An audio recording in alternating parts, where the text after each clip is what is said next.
Bismillahirrahmanirrahim. Assalamualaikum warahmatullahi wabarakatuh.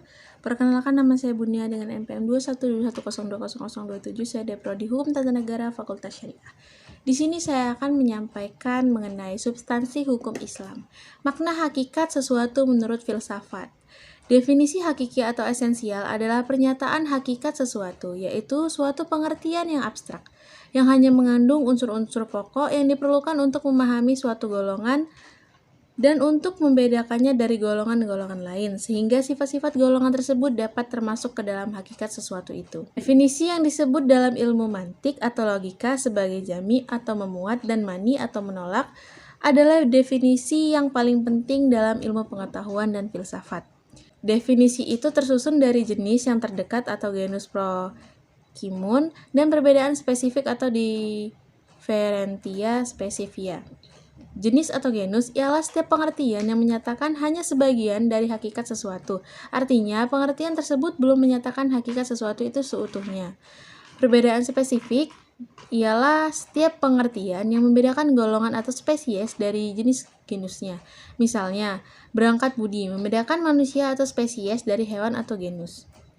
Selanjutnya, pengertian filsafat hukum Islam terdiri dari 3 kata, yaitu filsafat, hukum, dan Islam. Filsafat hukum adalah pengetahuan tentang pemikiran mendalam, sistematis, logis, dan radikal, tentang berbagai aturan yang berlaku dalam kehidupan manusia, baik aturan bermasyarakat maupun aturan bernegara.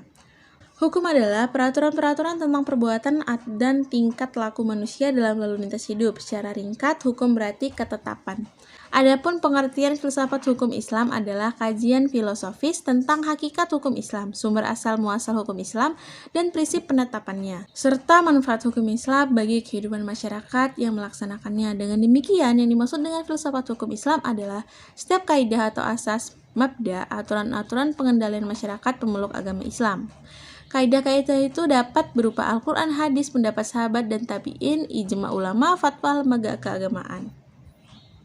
Selanjutnya, faktor yang menjadi ciri filsafat hukum Islam. Yang pertama, wacana atau argumentasi. Menandakan bahwa filsafat memiliki kegiatan berupa pembicaraan yang mengandalkan pada pemikiran rasio tanpa verifikasi uji empiris.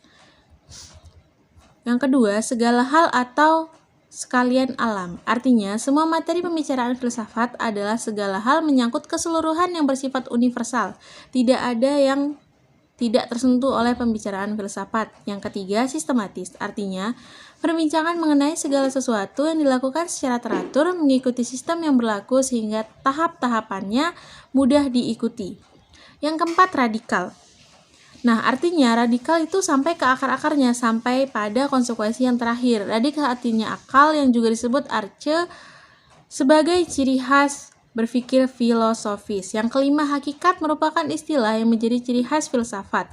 Hakikat adalah pemahaman atau hal yang paling mendasar. Jadi, filsafat tidak hanya berbicara tentang wujud atau materi sebagaimana ilmu pengetahuan, tetapi berbicara makna yang hakikat terdapat di belakangnya.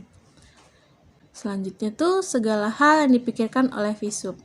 Berkaitan dengan hal-hal yang pertama, berhubungan dengan sesuatu yang bersifat metafisik yang tidak dapat dilihat. Yang kedua, berhubungan dengan alam semesta. Yang ketiga, segala sesuatu yang rasional dan irasional. Yang keempat, semua yang bersifat natural dan supranatural. Yang kelima, berhubungan dengan akal, rasa, pikiran, intuisi, dan persepsi. Yang keenam, sehubungan dengan hakikat yang terbatas dan tidak terbatas. Yang ketujuh, berhubungan dengan teori pengetahuan. Yang kedelapan, berhubungan dengan fungsi dan manfaat. Yang kesembilan, berhubungan dengan kebenaran spekulatif. Baik, mungkin itu saja yang bisa saya sampaikan. Kurang dan lebihnya saya minta maaf, dan kepada Allah saya mohon ampun. Wassalamualaikum warahmatullahi wabarakatuh. Bye-bye.